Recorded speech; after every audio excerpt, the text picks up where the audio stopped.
Hello hi welcome back to gold channel. இன்றைக்கி August 29 இந்த தங்கம் மற்றும் வெள்ளியோட விலை நிலவரம் எப்படி இருப்பதற்கான வாய்ப்புகள் இருக்குது, விலை அதிகரிக்குமா இல்லை விலை குறையுமா அப்படிங்கிறத பார்த்துடலாம். நேற்றுக்கு 22 கேரட் ஆபரண தங்கம் ஒரு கிராமுக்கு 15 ரூபாய் அதிகரித்து 9405 ரூபாய் விற்பனை செய்யப்பட்டு வருது. வெள்ளியோட விலையில் மாற்றம் இல்லாமல் 130 ரூபாய்க்கு விற்பனை செய்யப்பட்டு வருது. இப்படிப்பட்ட சூழ்நிலையில் இப்போதைய நிலவரப்படி பார்த்திங்கன்னா சர்வதேச அளவில் தங்கத்தோட விலை ஏற்றத்தில் தான் இருக்குது. நம்ம இந்திய ரூபாயோட மதிப்பு, அதாவது US டாலருக்கு நிகரான இந்திய ரூபாயோட மதிப்பை நமக்கு கிட்டத்தட்ட ஒரு 10 பைசா கிட்ட வீழ்ச்சி தான் அடைஞ்சிருக்குது. ஸோ அதனால் இன்றைக்கி தங்கத்தோட விலையில் ஒரு ஏற்றம் தான் இருக்கும். ஸோ எவ்வளோ ரூபாய் விலை அதிகரிக்கும் அப்படின்னு பார்த்தீங்கன்னா 22 கேரட் ஆபரண தங்கம் ஒரு கிராமுக்கு 50 ரூபாயிலிருந்து ஒரு 100 ரூபாய்க்குள்ள விலை அதிகரிப்பதற்கான வாய்ப்புகள் இருக்குது இப்போதைய நிலவரப்படி.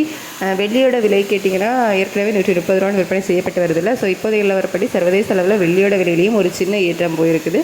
அது மட்டும் இல்லாமல் நம்ம இந்திய ரூபாயோட மதிப்பு ஒரு 10 பைசா கிட்ட வீழ்ச்சி அடைஞ்சிருக்குது. அப்படிங்கிறதுனால இன்றைக்கி அதே 130 ரூபாயில் இருக்கலாம். ஏன்னா சர்வதேச அளவில் பெரிய ஏற்றம் இல்லை, ஒரு சின்ன ஏற்றம் தான்.